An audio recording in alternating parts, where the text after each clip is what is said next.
Hindi siya lumalaban sa krimen o nagsusuot ng kapa.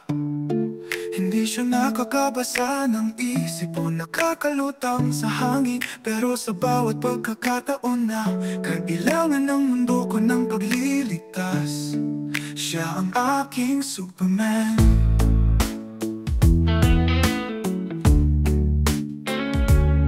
May mga taong hindi naniniwala sa mga bayani dahil hindi pa nila nakikilala ang aking ama. Mahilig siya sa kanyang workshop at rock and roll. May-ari siya ng isang hot rod at may puso ng ginto. At masasabi mong siya ay isang taong kakaunti ang salita, pero marami siyang sinasabi sa loob. At kahit na ako ay medyo mas matangkad na, nakakatingin pa rin ako sa kanya. Nagtayo siya ng bahay para sa akin sa mga bisig ng puno. Tinuruan niya ako na magmaneho at lumaban at mangarap.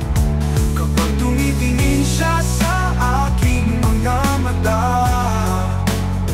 sana makita niya na ang aking ama ay isang bayani sa akin. Mga kalawang na pader at mga pintong may mga tents, ngunit kahit anong bagay ay kaya niyang ayusin. Hindi ko inakala na alam niya kung paano umiyak hanggang sa namatay ang aming aso noong taon. Hindi siya palaging nagsasabi ng mahal kita, pero maririnig ko siya ng malakas at malinaw. Nagtayo siya ng bahay para sa akin sa mga bisig ng puno. Tinuruan niya ako na magmaneho at lumaban at mangarap.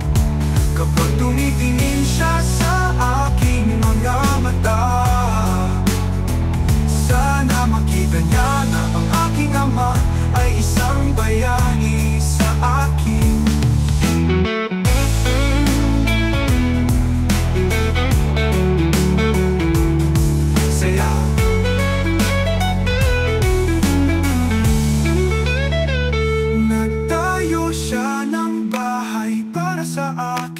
Sa mga bisig ng puno, tinuruan niya ako na magmaneho at lumaban at mangarap. Kapag tumitingin siya sa